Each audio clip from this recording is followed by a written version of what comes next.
Okay, picture this incredibly frustrating scenario. It's a warm summer evening, you're hanging out with a group of friends, having a great time. A single mosquito finds its way into the space, and for some reason, it's like you're the only person in the room, right? Your ankles are suddenly covered in red, itchy welts, you've got this massive lump forming behind your ear, and you can just hear that high-pitched, annoying whine constantly buzzing right by your head. Meanwhile, you look over, and your friend sitting literally right next to you walks away without a single bite. It's like the mosquito never even saw them. Well, welcome to this explainer, where we're going to unpack the absolute science behind this infuriating mystery and figure out why mosquitoes always seem to bite only you. So really, why is it just you? You know, people love to toss around these old wives' tales to explain it away. They'll tell you it's because you have sweet blood, or maybe you're just incredibly unlucky. Well, I'm here to burst that bubble today because that is simply not true. You definitely don't have sweet blood, and luck has absolutely zero to do with it. The hard, scientific truth is actually much more deliberate. You got hunted, and the person sitting next to you didn't. Now, to understand why you specifically are the target, we first need to look at the hunter. And the mosquito that found you, that was specifically a female. It turns out male mosquitoes actually never bite anyone. They are perfectly content to just sip on flower nectar, mind their own business for about a week, and then die. But a female mosquito, she's got a mission. She desperately needs a rich supply of protein and iron to build a batch of eggs, and the absolute best place to harvest those exact materials is securely sealed inside an animal. She isn't biting you because she's hungry. She is literally mining you for building materials. Section 1. Tracking the invisible trail. Okay, let's dive into this and look at the macro-level science of how this tiny little insect actually closes in on a target. Thousands of years ago, a very specific group of mosquitoes actually rebuilt their sense of smell around humans, literally sharpening a detector tuned to the exact chemicals we give off. So she is actively seeking a person. But how does she actually find one? Well, the hunt acts a lot like a giant funnel. It kicks off from about 30 feet away. At that distance, she can't see your shape at all. Instead, she gets hit by the carbon dioxide leaving your lungs, which kind of drifts off you in this ragged, invisible plume. That CO2 acts like an ignition switch for her entire hunting system. Then, as she weaves a bit closer, a newly discovered mechanism kicks in. In August of 2024, researchers at UC Santa Barbara found that from about 2.5 feet away, mosquitoes actually track the infrared radiation, the literal heat radiating right off your skin. Finally, as she gets to arm's length, she starts feeling your physical shape and tuning into chemical odors. But hold on, the glaring question here is this. The CO2 plume, the infrared heat, all of that just found a human being. It did not find you specifically. Because think about it, everyone else in that room was breathing out the exact same gas and running the exact same body heat at the exact same moment. Up to this point in the hunt, she should have been perfectly happy landing on your friend, but she wasn't. The actual choice, the final decision, happens at the very last second. Which brings us to Section 2, why she chose you. To really understand this choice, we have to zoom way in to the microscopic level. Let's look closely at what happens right at arm's length when this female mosquito makes her final, fateful selection between you and the person next to you. If you were to run a finger down your forehead at the end of a long day, you'd feel a faint film of oil. That is called sebum. Your skin naturally makes it to waterproof and protect itself. And I really want you to remember this word, because this specific microscopic layer of oil is the absolute foundational reason you got picked over your friend. Back in 2022, Leslie Vosshall's lab at Rockefeller University ran this fascinating experiment.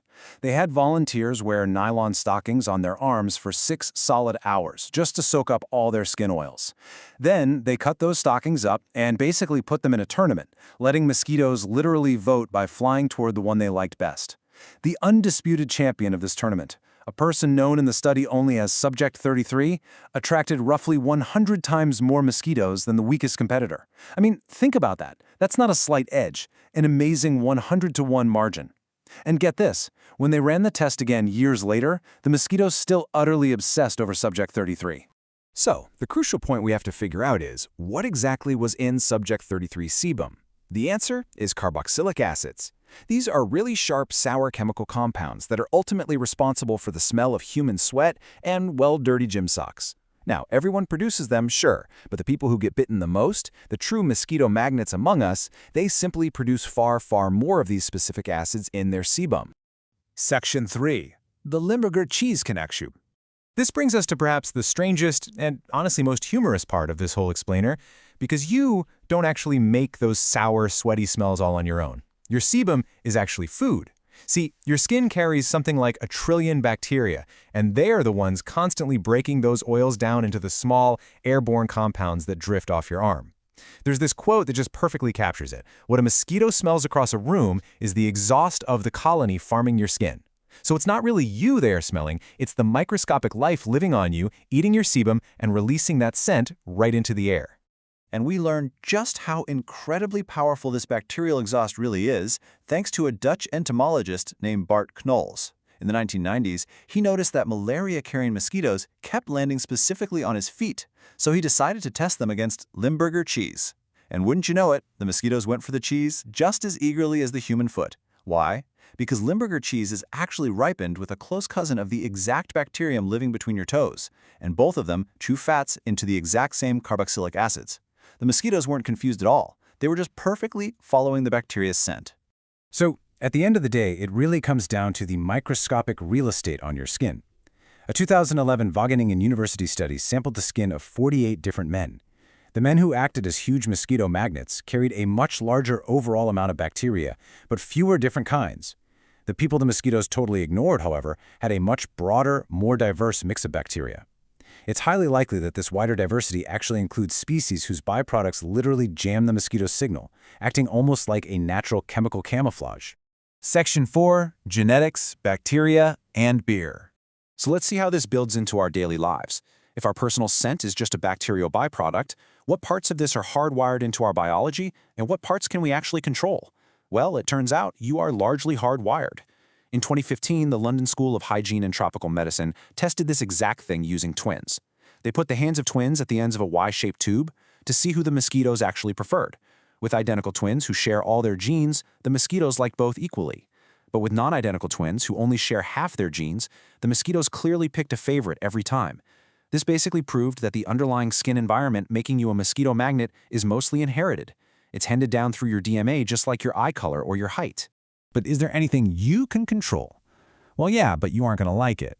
In 2010, researchers in Burkina Faso had men drink either water or local beer. The water did absolutely nothing.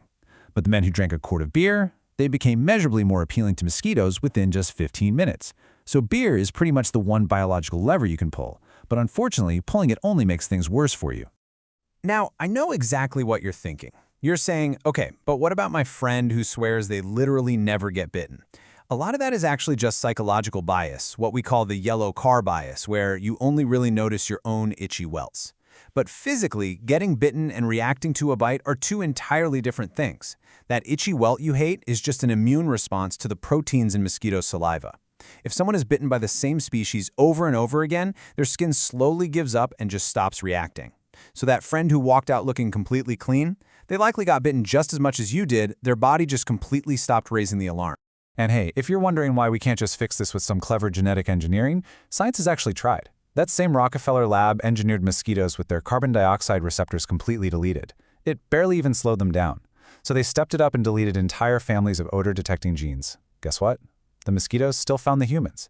A mosquito's nerve cells carry several detectors all at once, running side by side.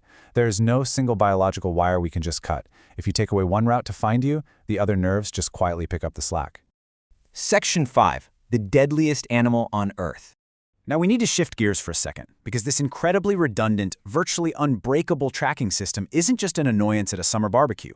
Understanding how this hunt works is actually a matter of life and death on a massive global scale. Think about this number for a second. 610,000. In the year 2024 alone, there were an estimated 282 million cases of malaria, resulting in about 610,000 deaths. This is exactly why scientists are spending their entire careers studying things like sebum and twin DNA and literally building cheesy-smelling traps in parts of Africa to try and outcompete the scent of sleeping humans. To put that staggering number into perspective, and it's a grim one, that is the equivalent of a full jumbo jet falling out of the sky every 6 hours all year long. And about 3/4 of those tragic deaths in Africa are children under 5. If you were to add up the fatalities caused by snakes, sharks, lions, and literally every other large predator you can think of, it doesn't even come close. The deadliest animal on Earth weighs about as much as a few grains of sand and dies if you simply clap your hands together. Bringing it back to your own skin. If you're one of these mosquito magnets, you might be sitting there thinking you can just take a long, boiling hot shower and scrub this all away. But the reality is, scrubbing just doesn't work. Remember that bacterial colony we talked about? You can wash it off, sure, but the population grows right back within a matter of hours, and it returns in the exact same proportions, pumping out the exact same chemical signature as before. So as we wrap up this explainer, we come right back to our central dilemma. The next time you're sitting around a campfire getting totally swarmed while your friend sits there peacefully unbothered, ask yourself, are you just imagining it, or are you just easier to find? The undeniable truth is, while you might be overly focused on your own bites, your genetics and your microscopic bacterial footprint have already marked you as the premium target. You aren't crazy, and you aren't imagining it. You simply have exactly what they are looking for.